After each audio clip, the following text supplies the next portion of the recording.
You're listening to On the Way Home with your host, Emmy Kelly. Welcome back to On the Way Home, the podcast where we explore the bold ideas, passionate leaders, and innovative solutions that are reshaping housing and homelessness across Canada. I'm your host, Emmy Kelly. Today, I'm thrilled to be joined by someone whose career has helped redefine what's possible in social purpose real estate. Heather Tremain, Executive Director of the new Co-operative Housing Federation of Toronto Development Society. Heather is a leader whose work spans architecture, sustainable design, nonprofit transformation, and impact investing. And she has dedicated her career to helping communities build housing that is both affordable and enduring. Let's jump in. Thank you so much, Heather, for joining us on the way home today. It's a pleasure to be here. We're going to start by asking you our signature question. What does home mean to you? Oh, that's a good question. I think home can mean, like for me, in a really elemental way, it means like a safe place to sleep every night, a place that you can, I was going to say go home to, but I think you're not supposed to use the word in the definition, but you know, where you can go and feel safe at the end of the day and rest and recover. But it's really so much more. You know, it's, I think, part of our identities. It's container for our memories. You know, it's kind of everything in so many ways, or it touches so much of who we are, I think, as people. I love the container for our memories. I never heard that before, but it is so incredibly true. You've had such a fascinating career across architecture, sustainable development, nonprofit leadership, and impact investing. For listeners meeting you for the first time, how would you describe the journey that brought you into social purpose real estate and affordable housing? I would say it wasn't necessarily linear. And if you were my mom, she would say, you'd say it wasn't maybe definitely not linear or fast enough in some ways, but I don't mean that in a bad way. I mean that as my mom was a pretty keen observer at times. And sort of mom?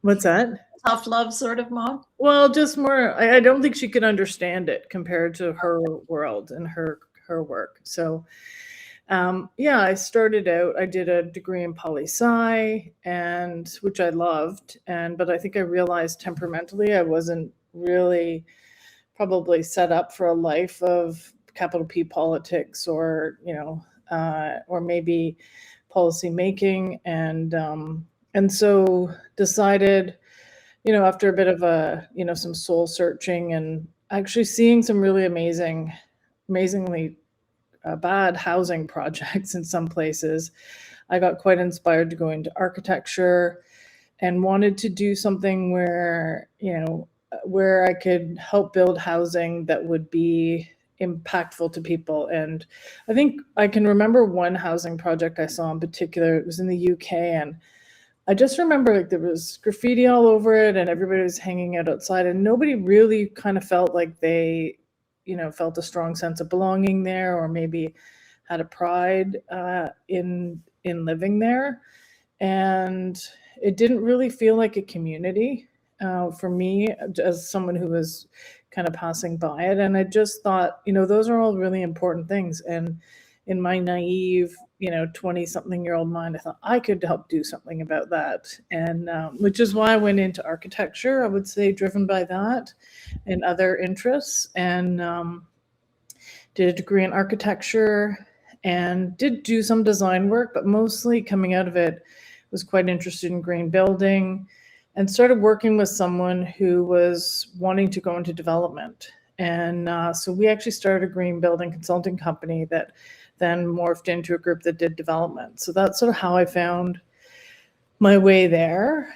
And we also got, and this was in Vancouver, so there was a lot of interest in the green building work that we were doing. We're kind of early on in that industry and that movement.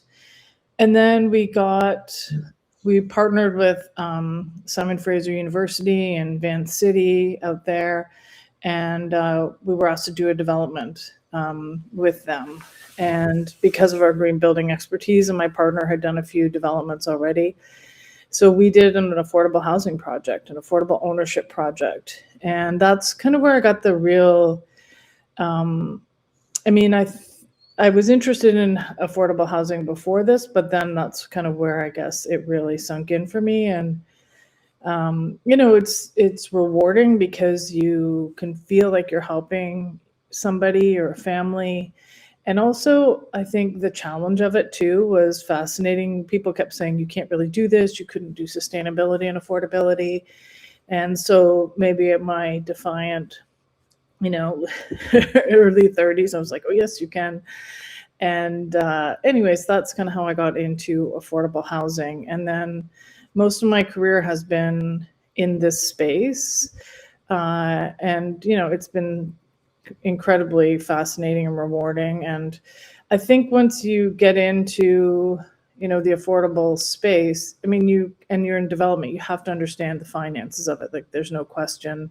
If you want to be good as a developer, you have to understand the financial aspects, which is kind of why I've connected then more recently with new market funds who are lending in this space, but also, and I work more on the development side, but that's a critical component of making these projects successful. And there's a kind of certain degree of creativity that's involved, kind of thinking outside the box on some of these issues to make them work.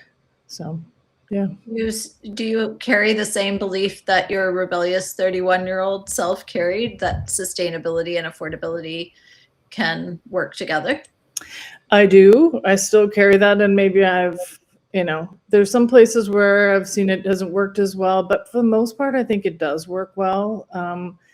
And I think what's different, especially when I think about affordability often in the context of like non-market housing. And then I think it really makes sense because, there's long-term ownership involved.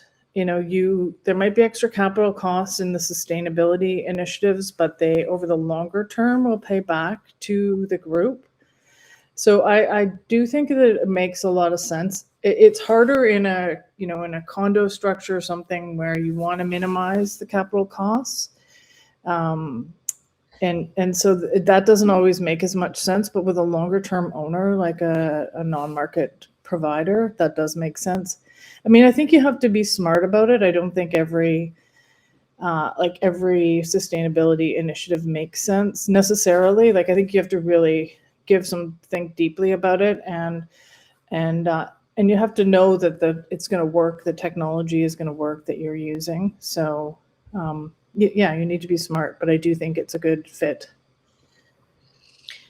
You've led major transformations across several organizations. What strengths do you think the nonprofit sector brings to Canada's housing landscape that are often underestimated or overlooked? Yeah, I think there's some really obvious ones. Like, I think, the nonprofit providers are very good with their clients, the people that they serve. They know the people that they serve. They know the challenges that they have and, how to help them overcome those. I think that for the most part, organizations are great operators, and I think that's recognized. I do think that we have not, there's this kind of ongoing debate about, should we be partnering with the for-profit sector to deliver more affordable housing? But I think that there are some really strong nonprofit developers across the country. Some of them whom have been here for a long time, and some are kind of more recently emerged. But I think that's a place that we need to keep a focus on, because I think that there's a values alignment that happens there between like a strong nonprofit development management group and a nonprofit. Like, I think philosophically they're more aligned. I think there's an understanding of how one another operates that can be strong. I think we haven't, we used to in this country have organizations that were called resource groups. And like, that was basically back in the 90s. And there were hundreds of these across the country. They were the groups that delivered nonprofit housing. And those kind of went the way of the dodo bird in the 90s when when the funding for affordable housing dried up. And there's still some of them around. There's a few of them, like Options was ultimately one of those groups. It sort of morphed into Options. I think Terra Housing in BC is a similar group. And so I think that there are some strengths, and to me, there's a value in kind of bolstering those strengths, because I think that those groups I think they can be tremendously helpful. And they're also, they spend a lot of time thinking about what's the right policy environment that we need to deliver affordable housing. Like, I don't think the private sector is doing that. I think the nonprofit sector is thinking about, how do we build a system? How do we do this permanently rather than in a one-off way? And I think those groups, especially on the development side, they kind of understand how to make this happen. And I think they're just tremendously valuable in terms of expertise and a kind of commitment to the sector and the passion of the people, but a deep knowledge that I think could help us transform some of the policy making in this country from building, incrementally and, one-off, to building a sustained non-market system. You're the executive director of the new Co-operative Housing Federation of Toronto Development Society. That's a mouthful. Yeah. What does renewal of co-op housing actually look like on the ground, and why is now the right moment to reinvigorate the sector? I think on the ground, it looks like, in a really tangible way, which I always love, it looks like a very large co-op that has started construction in Scarborough. So we have a 600-unit new co-op that's just broken ground in November. So that, I think, is kind of the flagship of co-op housing renewal. And I can really only speak about the co-op housing renewal in kind of the Greater Toronto area, but there is a broader Canadian renewal happening. You're starting to see some really interesting things happening in Nova Scotia. There's some new smaller co-ops. There's some larger ones that I think they're trying to initiate.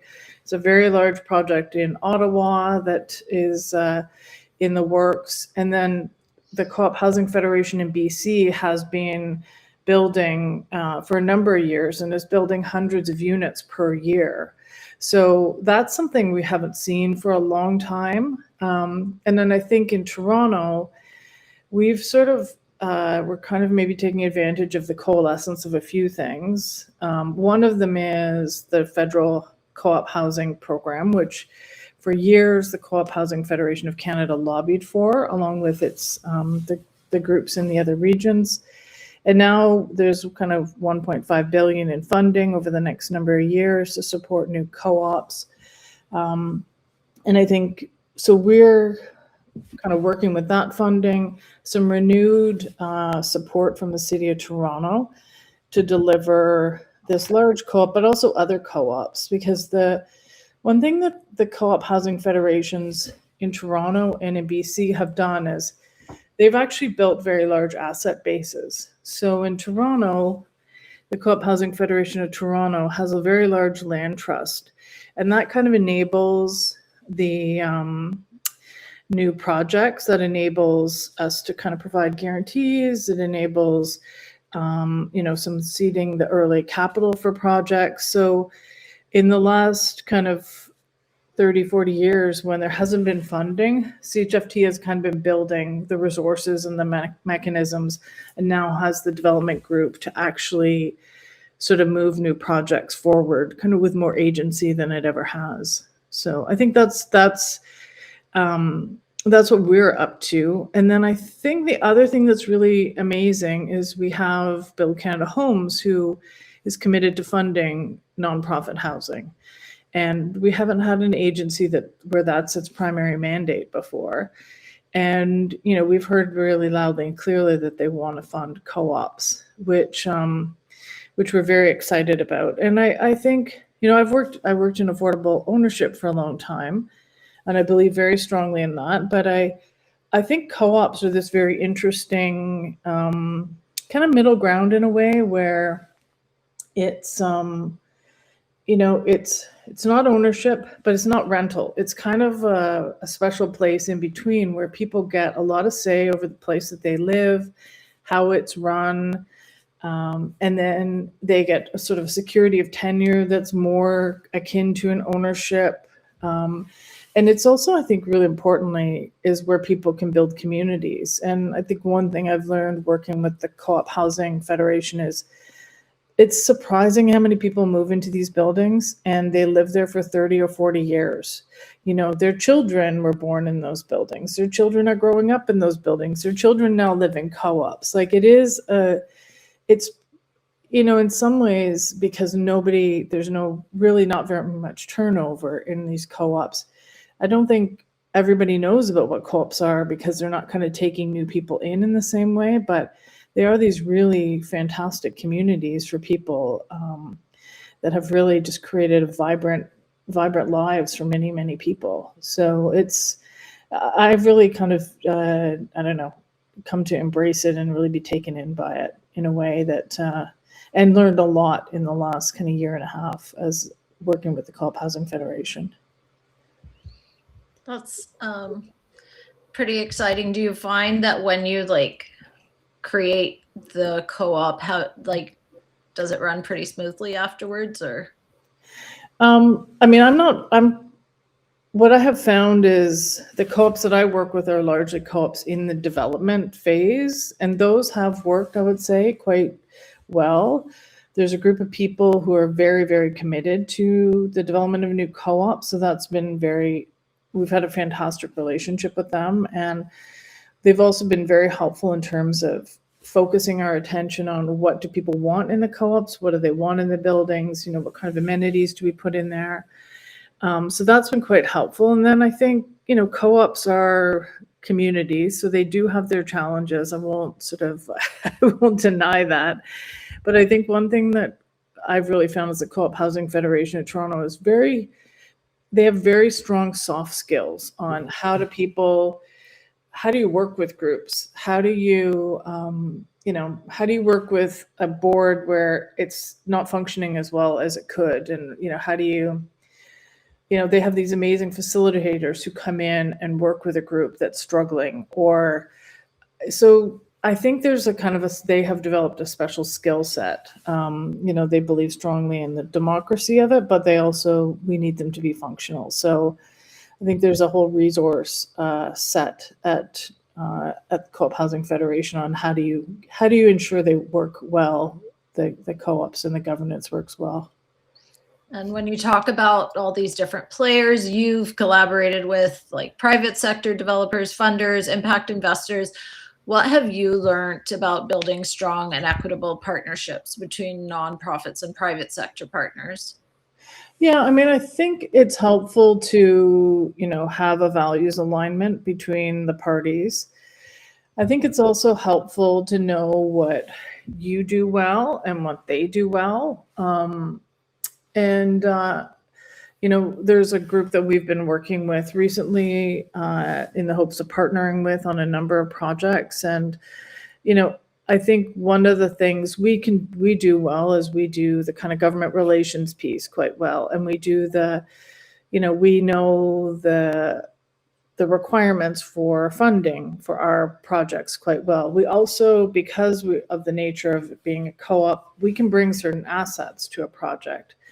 And then I think on the for-profit side, their kind of facility with creative financing and, what are 4 or 5 different ways to do this project from a financial perspective, or their relationships with, in some cases, other lenders. So they bring this other strength. So I think it's kind of about what do you do really well? Where can you lean on them for their expertise. And I think you also have to, there's always checks and balances in the system. So you want to make sure you're not, I think if I were advising a nonprofit, I'd say don't take their word as a gospel truth, because you need to make sure that you've got checks and balances. You've got a third party that is supporting you in many cases. Like, we might get costing information from them, but we're going to have it verified by a third party. So you have to kind of trust and verify to a certain extent. But I do feel like there's a kind of there is a difference, I find, in some ways, the facility around kind of financial matters with the nonprofit sector versus the for-profit sector. And, they have kind of capacity and scale that I think we can engage at times in a meaningful way and in a collaborative way. And I think it's about finding the right partnership that's the people at the table are strong and that you can trust them and they have integrity. I think all of those things are particularly important. And that there's transparency. You can see what's going on in the project. So, yeah. And you mentioned options for homes before, but during your decade at Option for Homes, you delivered close to 900 homes and built a pipeline of 2,500 units. Pretty impressive. What elements of the options model do you think other communities could adopt to strengthen affordable home ownership?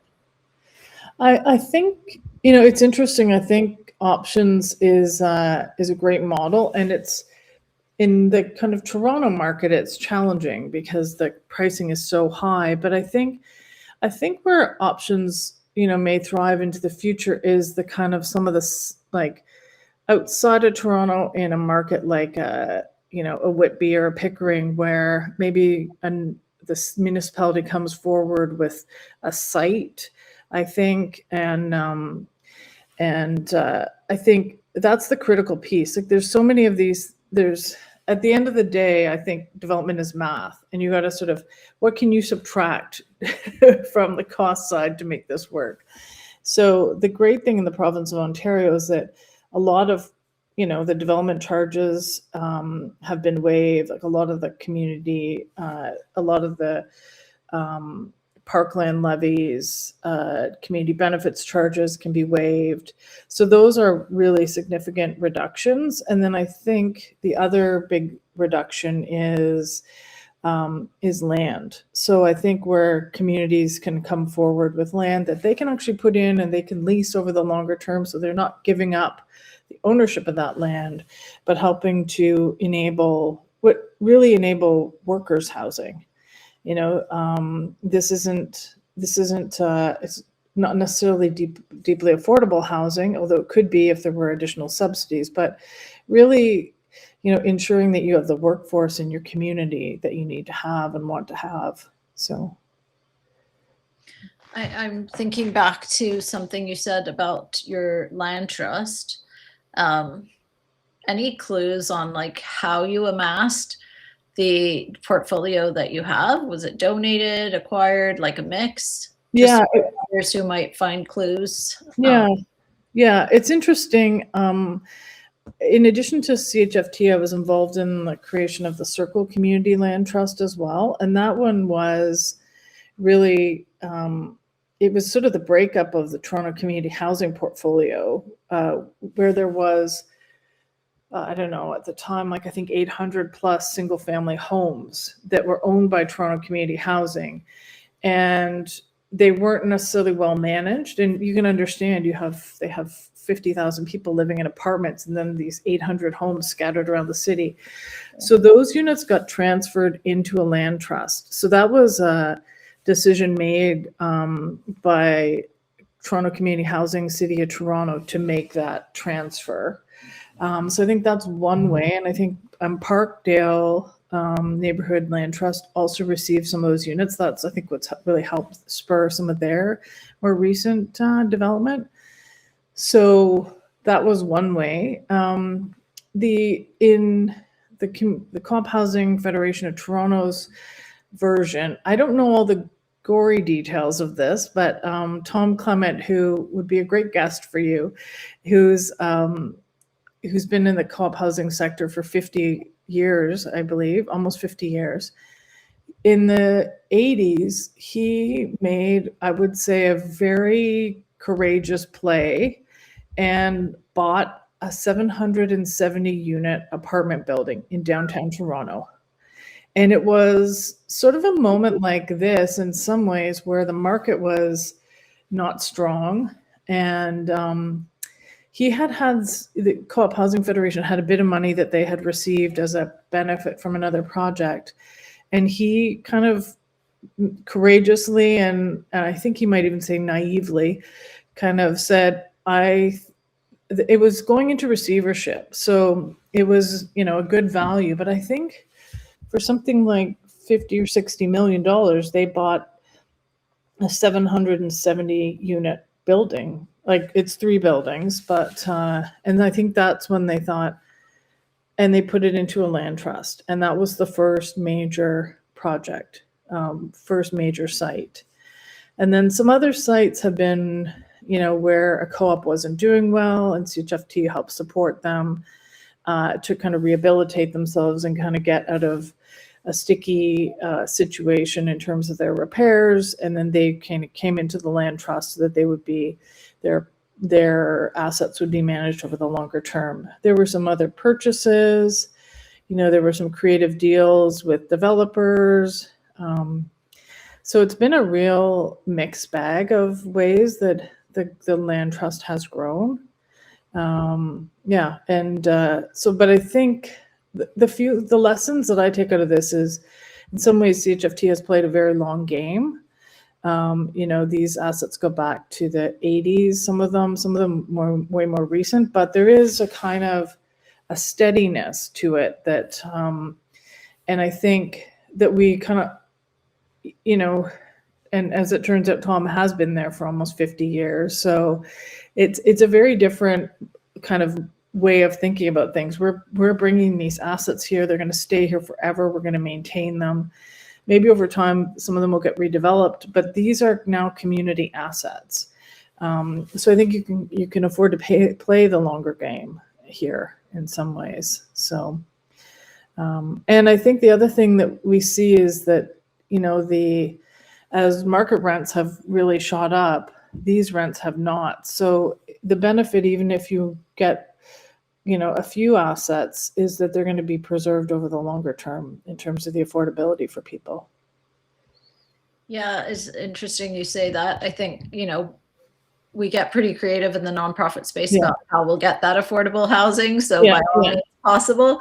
And even in situations where, like you said, you acquire something and the rent might seem pretty close to market at that time, over time, it's definitely going to be affordable if we, kind of stay the course. Yeah. And I think one thing we kind of fall prey to in the nonprofit sector is that that sort of saying the perfect is the enemy of the good.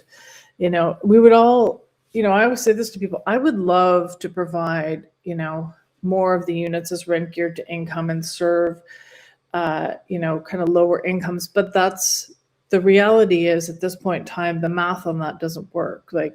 And so I think in the co-op sector, they have done a lot of that, where they produce a building that's close to market. And now you can see, people are renting 3-bedroom townhouses for $1,200 or $1,300 a month, which, you can't really get anywhere near that anymore. But that was because someone had the foresight to make that decision quite a long time ago. Yeah, I mean, creating deeply affordable housing is going to be an uphill climb. Yeah. Scaling co-ops, affordable ownership models isn't easy. What do you see are the biggest barriers to scaling these solutions today, and what might help us break through them? I think it's interesting. I just read a piece by Lisa Kerr from the Housing Transformation Center. And I think one of the things that we haven't really got our heads around is, how do we make a system? We really haven't built a system. We've got a lot of fragments of a system, but we don't have a fully functioning system. And we're not really looking at this as sort of, a permanent, this issue is here to stay. So how do we actually create some more predictability in the system and some more permanence in the system? Because I suspect, every person who's ever done an affordable housing project, it's a little bit by hook and by crook, even still now, and every deal is a one-off, and the amount of energy and time that people put into it, and the amount of hair pulling and things that go on, and you're like, we're not building a system here that's actually designed to like do this permanently and do this well and do this consistently. And I think that's where I think we probably need to kind of, what we need to strive for is a really bigger picture. Some of that I think is, the policy at the federal level. I think once we kind of come to understand some of the how Build Canada Homes is going to work, but even like a framework for that, so we can kind of come to understand it. I mean, and I'm probably dreaming in Technicolor when I think about, also having the provinces align. I think we're very fortunate here in Toronto with having really strong alignment with the city, which has been fantastic. So I think if all levels of government strove for something that was more permanent and more more of a system and, like I said, a machinery that worked well together, then I think that's where we need to go here. I think you're right. I think that a lot of people in the space, you really have to have like a love of the game. Yeah. Oh yeah. Thinking you're right. Otherwise there is also the exhaustion that comes with it, but it is like the excitement of thinking how you'll piece together this next affordable world, which is, you have the opportunity to be innovative and creative and exciting about the work you do. On the other hand, being that we've reached crisis points that we have in Canada, the idea of predictability and building out systems to actually solve for the long term sounds pretty important. Yeah, and we didn't get into this in the short term. We got into this. This is 30 years of funding that didn't exist, is why we're here today. I did some work with the municipality of Whistler when I lived in Vancouver, and it was interesting because they had a great affordable housing group. There's only, I think, ever been two people who've led it, and they were both fantastic. And I remember I worked with them on the Olympic Village in Whistler, and they were delivering, it was like hundreds and hundreds of units that were affordable in that village. And, they said to me at one point, well, we will actually have met have met the needs of the community when we build out these last projects. And I just blew my mind at the time. But that was like a 15 or 20 year process. I mean, in a relatively small community. So I'm not saying it's going to happen everywhere, but it was a community where they had consistent support for the Whistler Housing Authority over multiple councils.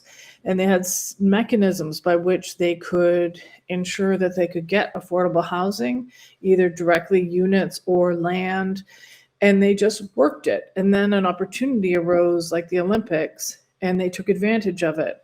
And to me, that's what, the lesson I took away from that is you got to play a long game. You got to be consistent. And then opportunities are going to arise. So I think that's what, I feel like that's Whistler's like the microcosm for us, right? This is what we have to do is build a system that's designed into the longer term. It can't be every political cycle. It has to be a longer term game, because it's going to be, we want to get to, even if it got to the levels that other OECD countries have in terms of non-market housing, we're almost doubling what we have right now. So that's not going to happen in the short term. That's probably a 10 or 15 year game plan. So, yeah. Any ideas though of how we can, because you understand the short-term objectives of individuals trying to do something quick, but then the long-term objectives that need to happen, can you have you thought of ways that we can balance that better as a nation, how we can think differently or just is it just that we need to think differently? I mean, I think we do need to think differently. I think there are probably some things, I mean, I think every municipality would be annoyed with me, but like, I do think we have to ask ourselves, should we be, in Ontario, there's largely a waiver of development charges, but maybe should be a broader policy that we actually try to reduce those costs. I think the work that Build Canada Homes is planning to do, or like taking on in terms of really challenging the building community to modernize. I think that's an important long-term objective, because everything, to the point before, it's math. So what is the cost of delivering that? I think some of those things we will, we do need to continue to work on that. We've innovated, I think, in terms of sustainability, but we haven't maybe innovated in terms as much in efficiency as we could. And so I think some of those things that's an important approach. And I don't think there's one approach there. I think there's a multitude of approaches. I think those are some of the longer term kind of games. I think there is one of the things that I would love to see is really, and I talked about this at the beginning, is like how do we build the nonprofit sector in a way that is, they've got maybe more assets, they're managing their assets in a better way. It's like professionalizing this space. And sort of maybe for us to raise our games in a way in the nonprofit sector. I think that there's something there that over the longer term, I think will be beneficial to the country. There are places, when you look at the UK, they did a lot of work to bring together their housing sector. And now many groups will manage, 5,000 units. And so there's a kind of level of professionalism. There's there's a level of efficiency in that. And I'm not saying that's necessarily going to work in Canada at that level, but I think some other countries have really worked to strengthen their sectors in a way that, whereas we have a very fragmented sector, and the number of nonprofits in housing in the province of Ontario numbers, I think it's into the thousands. And, I think that there's probably some benefit of us kind of bringing the sector together in a more meaningful way and sort of scaling to some extent. That is kind of an open conversation that's happening in some places. And I'm not sure that I have all the answers there, but I think it is incumbent on us in the sector to really start to think about that and how do we move that forward in a more meaningful way. I think to the benefit of the people that we serve and the benefit of being able to create more housing. So. Yep, agreed. A lot to think about here. I wanted to just go back. You kind of touched on it before, your work in sustainability, which you've been involved with from the beginning, from resource rethinking building to urban fabric group. How do you approach balancing environmental sustainability with affordability in real estate development? I know you kind of said different in each case. Is there anything else you would share? I don't know that there's much to add. I think the big thing is looking at it. Like, we're doing our project out in Scarborough. We're doing a geothermal field. We looked at it to say, how does this work? How is this going to work from a cost perspective and in the longer term cost perspective of that energy. So it's kind of, I think, in many cases, taking a look at the opportunities and really weighing it up. Does it make sense for the organization? And then I think the other thing on that one is, like, we're really having to figure out what capacities will we need to manage that. So I think that's the other piece that we haven't got it all figured out, but we do know we're going to need some new capacities to manage that effectively internally. And even if it's just with a consultant, but those are some of the things I think are really critical on that front. So, yeah. And in the vein of exploring all sides of Heather, with the new market funds and other impact-focused initiatives, you've seen the financial side up close. Where do you see the most promising opportunities for impact investment to support nonprofit and co-op housing? I think one of the areas that where nonprofits struggle is in the sort of pre-development side. So it's, there's good financing, construction financing in this country, but it's that kind of taking a project from idea to being ready for construction, and that's a place where I think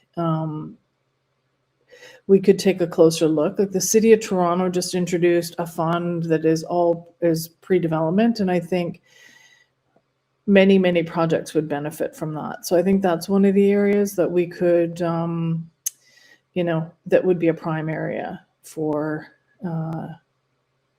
for kind of impacting in a significant way the number of projects that could move into a construction phase. So yeah. And just back to something else you said, in relation to the land trust, you mentioned being able to provide guarantees. Is that against equity in your asset portfolio?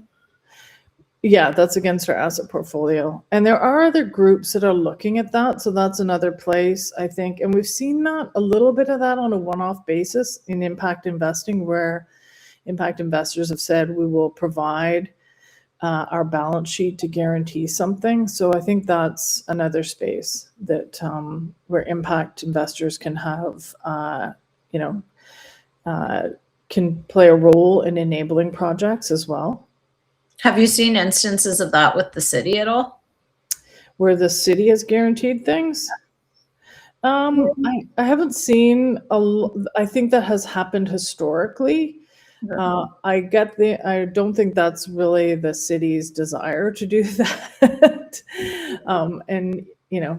So I think that's a tougher one for them. But I do think that in an ideal world, that's, I think, the sort of, the dream is for the nonprofit sector to begin to build its asset base so it can do that, to build kind of, maybe fewer, stronger nonprofits that have those capacities to do that so that they become more independent, can have more agency. So I think that's one of that would be a hope into the longer term. And I think in the shorter term, I think Build Canada Homes has mentioned it may provide guarantees, and maybe that's a short-term plan. Like once these assets kind of get onto the books of nonprofits, then maybe that capacity isn't required over the much longer term, but maybe in the shorter term, that's what we need. I'm not sure if I'm allowed to ask you this, but did your 600 unit development that you referenced at the beginning get the support of Build Canada Homes? No. That project, it's sort of a bit earlier. It was supported. There was an equity investment by an impact investor, by impact investors that helped us in the pre-development stage. There was it has a pre-development loan from the City of Toronto, and then it has funding through the Co-op Housing Development Fund. So, yeah. Is it mixed at all or strictly co-op? It's all co-op. It's 612 units of co-op. 306 units are affordable by the City of Toronto's definition, which is an income definition. And there could be up to 20% of those units may be rent geared to income. That depends on funding. And then the other are market units. So it's that sort of mixed income community, balanced community that enables it to work, I think, both financially and socially, really. Thank you. And very last question. You've given us so much of your time, and I know the listeners are probably really enjoying this conversation too. You're so knowledgeable and really interesting to hear everything. Looking ahead, what gives you the most hope about the future of social purpose real estate and the role nonprofits and co-ops can play in reshaping Canada's housing landscape.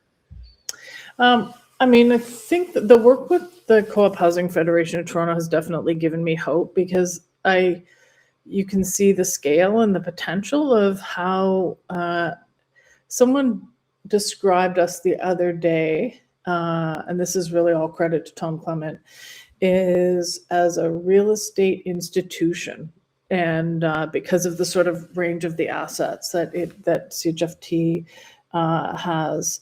And it really it was kind of illuminating to hear it fed back to us that way. But I think CHFT is not the only group. So I think as groups kind of really start to see what they have as, their own assets, and also, as other groups start to see the potential for themselves, I think that's tremendously hopeful. I also think that there's a lot of hope in Build Canada Homes, in the potential for the creativity there, and I think an openness to various solutions.